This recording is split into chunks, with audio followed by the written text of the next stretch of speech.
Okay, let's dive in. It is the middle of February 2026. And if you've been on your phone at all this week, if you've been doom scrolling, or honestly, even just sort of glancing at the international headlines, Hmm.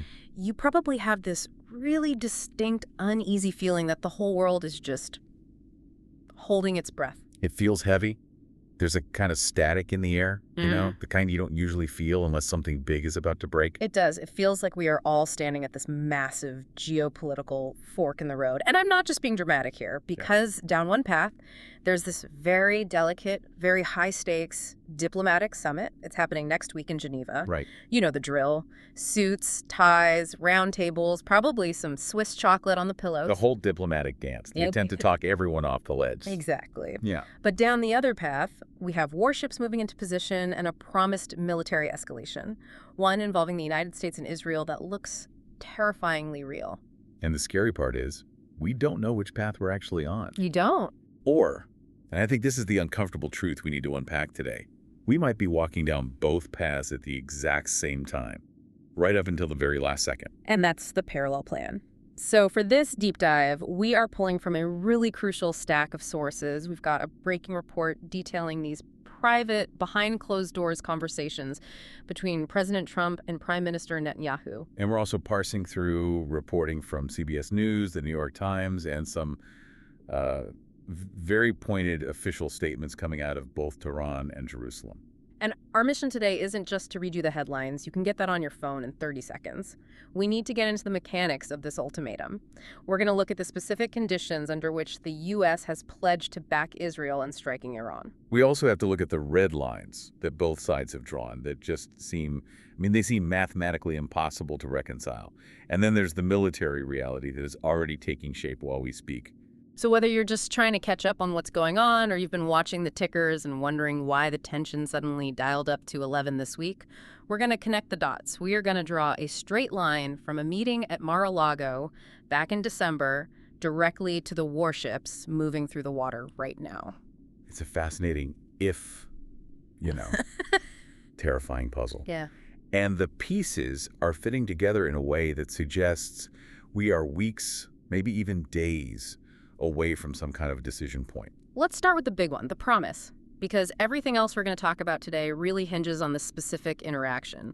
If this didn't happen, the rest is just noise. Right. This is the cornerstone. According to CBS News, and they cited two sources familiar with the matter, there was this pivotal meeting at Mar-a-Lago in December. And this was during the transition period, right? After the election, before the inauguration. Exactly. President Trump sits down with Prime Minister Netanyahu.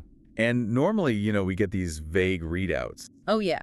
Leaders discuss shared interests, reaffirmed the ironclad bond, that sort of thing. It's usually just boilerplate. Total boilerplate. But this report gives us something much more specific and, frankly, much more kinetic. The sources say that President Trump made a conditional promise. A conditional promise? He told Netanyahu that if the negotiations with Tehran fail, the United States would fully support Israeli strikes against Iran. But wait, because when I read that, the wording really jumped out at me. They didn't just say strikes against Iran. They didn't say regime change. They specified a target set. They did. And this is crucial. The report specifies U.S. support for strikes against Iran's ballistic missile program. Okay, that feels like a huge distinction. Why narrow it down just to that? Why not the nuclear sites again? Why not leadership bunkers? It's a massive strategic distinction. Think about it like this. The nuclear program is the bullet, but the ballistic missile program, that's the gun. The delivery system. Exactly. If you take away the delivery system, the threat of that nuclear program is significantly contained, at least in terms of hitting Tel Aviv or U.S. bases. It's a way of saying, we are going to declaw you, rather than just trying to set back the science. So it's a tactical shift from stopping the bomb to stopping the launch. Precisely. And it's also a target that is militarily distinct. Hitting a missile factory or a launch site is a very different operation than trying to penetrate a mountain bunker where centrifuges are spinning. It's a very specific military promise. Okay, so we have the promise. If diplomacy fails, they hit the missiles. But this isn't some hypothetical scenario sitting in a drawer. This if diplomacy fails clause is being tested right now, literally, next week. That's right. Yeah. We are looking at what a lot of analysts are calling last chance diplomacy. The second round of U.S.-Iran nuclear talks is scheduled to kick off in Geneva. And looking at the delegation list, I mean, personnel is policy, right? Yeah. Who is the U.S. actually sending? Yeah. Because that tells us a lot about how seriously the White House is taking this. It's a very telling lineup. You have Steve Witkoff and Jared Kushner. They're slated to meet with Iranian officials on Tuesday. Kushner being there, that's a signal in itself. It's a huge signal. He's not a career diplomat from the State Department. He's the architect of the Abraham Accords. He's family. Exactly. It signals that this is being handled at the absolute highest level of trust within the administration. This sort of bypasses the whole bureaucracy. It tells Tehran, when you speak to these guys, you're speaking directly to the president. No filter. Zero filter. But the atmosphere going into this, it's not exactly hopeful. It feels less like a negotiation and more like, I don't know, a race against the clock. Well, and that brings us to the mixed messaging we're seeing, because if you just look at President Trump's public statements, he doesn't sound like a guy who wants to launch an attack. He sounds like he wants a deal. He does. He went on Truth Social recently and explicitly said he insisted that negotiations with Iran continue. He's trying to frame himself as preferring the diplomatic solution. It's the classic art of the deal posture. He wants to be the deal maker who solved the insoluble problem. He wants the Nobel, not the war. But then there's the caveat. There's always the caveat. Always. In that same breath, practically, he warned, if talks fail, we'll just have to see what the outcome will be. We'll just have to see what the outcome will be. That is a phrase doing a lot of heavy lifting. It really is. Yeah. To the public, it just sounds like, standard politician vagueness. But to the people in the room, to Netanyahu, to the Iranian leadership, who know about that Mar-a-Lago meeting, that phrase isn't vague at all. It's code. It's absolutely code. It means that phrase is backed by the specific threat of kinetic action against their ballistic missile sites. Okay, so we have the promise. If talks fail, we shoot. Yeah. Now let's look at the talks themselves. Why is everyone so pessimistic? Is it just posturing, or is there a fundamental incompatibility here? Usually, yeah, there's some middle ground. But here, it's more than just incompatibility. It's a chasm. It all comes down to scope. What are we actually negotiating about? It seems like the U.S. and Israel want to buy the whole grocery store, and Iran just wants to buy a pack of gum. That's actually a pretty good way to put it. Let's look at the Israeli and American demand. Netanyahu was at the White House just recently, February 11th. And this was their 7th meeting since the inauguration. 7th. That tells you the frequency of coordination. They're in lockstep. And after that meeting, Netanyahu did not mince words. He told reporters, quote, "I make no secret of my general skepticism." Skepticism that a deal is even possible. Correct. And here's why. Netanyahu is insisting that any agreement has to cover the full menu. Okay, break that down. The full menu, what does that actually mean? He wants the deal to address the nuclear issue, obviously. That's the headline. But he also insists it must cover ballistic missiles and regional proxies. Wow. Basically strip Iran of its nuclear potential, its delivery systems, and all its influence across the Middle East. Hezbollah, the Houthis, all of it. So that's a massive list of demands. It's basically asking Iran to voluntarily disarm and surrender all its regional influence. Why would they ever agree to that? They wouldn't. That's the point. It's demanding a total strategic capitulation. Now let's flip the table. What is Iran saying? I'm going to guess they are not agreeing to the full menu. Not even close. Yeah. We have statements from Ali Larijani. He's the Secretary of Iran's Supreme National Security Council, a real heavy hitter. He just spoke to Al Jazeera. And what was his red line? He was categorical. He said the talks are exclusively nuclear. He flat out refused to even bring missile capabilities or regional alliances into the negotiations. So you have Netanyahu saying, we must discuss missiles, and Larijani saying, we will absolutely not discuss missiles. Exactly. And even on the nuclear stuff, they're still far apart. Larijani ruled out zero uranium enrichment on Iranian soil. That's a non-starter for them. They see enrichment as a sovereign right. Is there any wiggle room at all, or is this just a dead end before it even starts? There's a tiny, tiny sliver of light, but it's faint. The foreign minister, Abbas Arashi, he called the first round of talks, which Oman mediated, a good start.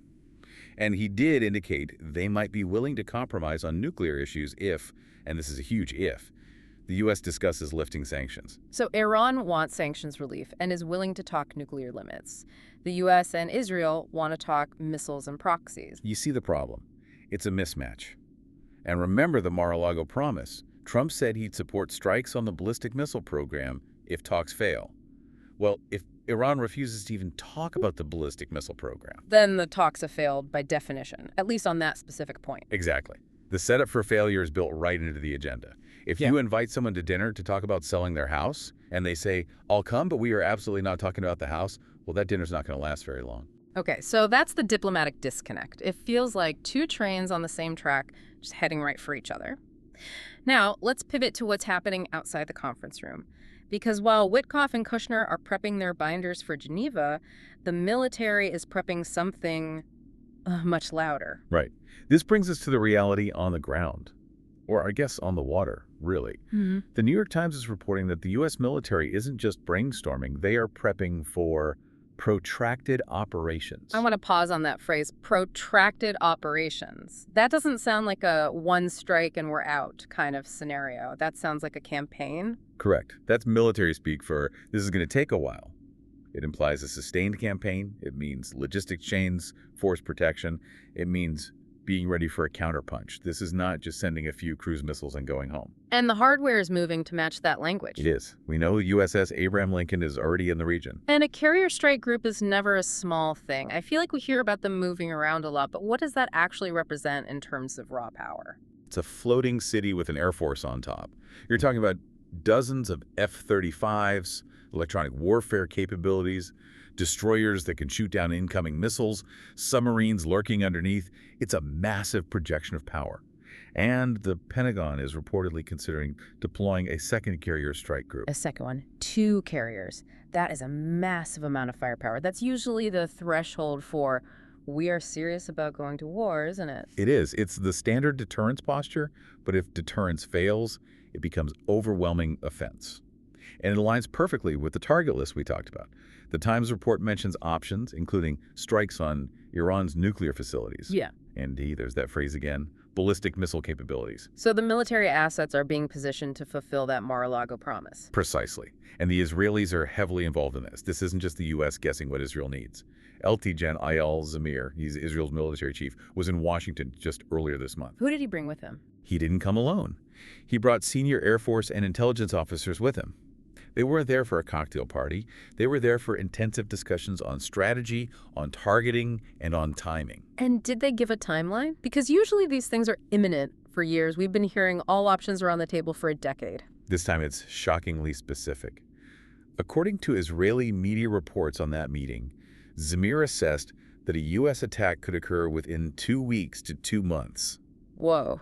2 weeks to 2 months. Yes. That puts us squarely in the window of right now. It does. I mean, think about it. We are in mid-February. 2 weeks puts us at the end of February, which is right after the Geneva talks would theoretically collapse. It's like setting the table for dinner before you've even decided what you're going to cook. That's a great analogy. The silverware is out, the plates are set, the oven is preheating. The U.S. is moving all the pieces into place so that if the word comes down from Geneva that talks have failed, the military option isn't 6 months away. It's ready to go immediately. That is incredibly tense. But I want to zoom out for a second, because you always remind me that nothing happens in a vacuum. Why now? Why is February 2026 the breaking point? Is it just because Trump is back in office, or is there something else driving this clock? That's definitely part of it. Political will matters. But to understand the real why now, we have to look at the remember when. We have to go back to last June of 2025. The 12-day conflict. Right. If you recall, there was that brief but very intense conflict between Israel and Iran. It lasted 12 days. But during that conflict, the U.S. took a major action. They hit the nuclear facilities, didn't they? I remember reading about strikes on the big ones. They did. The U.S. attacked 3 specific sites: Isfahan, Natanz, and Fordo. These are the crown jewels of the Iranian nuclear program. Deeply buried, heavily fortified. And what was the result of that? Did it stop them? I mean, obviously not, since we're here again talking about it. It didn't stop them permanently, no. It was a tactical success, but a strategic delay. The Pentagon estimated at the time that those attacks set the Iranian program back by about 1 to 2 years. Okay.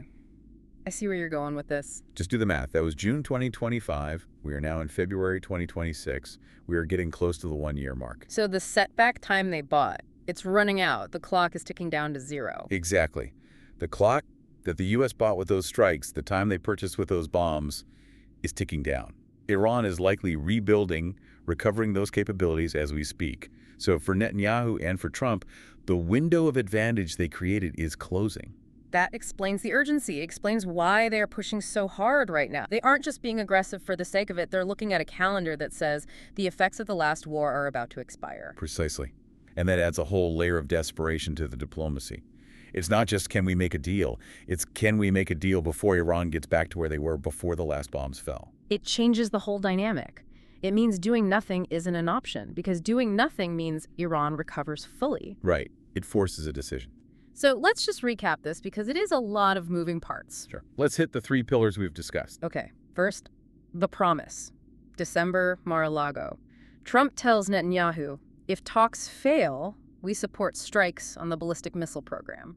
Not just we support you, but we target the delivery systems. Second, the gap. The talks happening next week in Geneva. The U.S. and Israel want to discuss missiles and proxies, the full menu. Iran refuses to discuss anything but nuclear, and even then with strict limits. And third, the preparation. We have carrier groups moving, we have the Israeli military chief predicting a conflict window of 2 weeks to 2 months, and we have the U.S. getting ready for protracted operations. And underpinning all of this is that ticking clock from June of 2025. The delay purchased by that last attack is fading, and it's adding immense time pressure. So what does this mean for you, the listener? Why should you care about a meeting in Geneva next Tuesday? Because while the envoys Witkoff and Kushner are sitting in these air-conditioned rooms in Switzerland, the machinery for a massive regional war is basically idling in the Persian Gulf.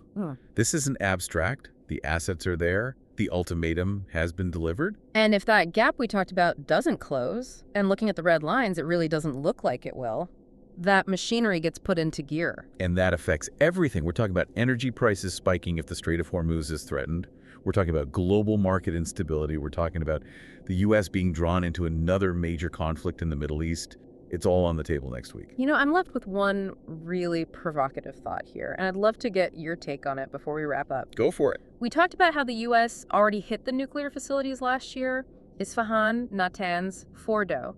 Now, the focus of the promise is specifically on ballistic missiles. Does that shift suggest that maybe the U.S. and Israel have accepted that a nuclear Iran is inevitable? Like, we can't stop the bomb forever, so let's just make sure they can't deliver it.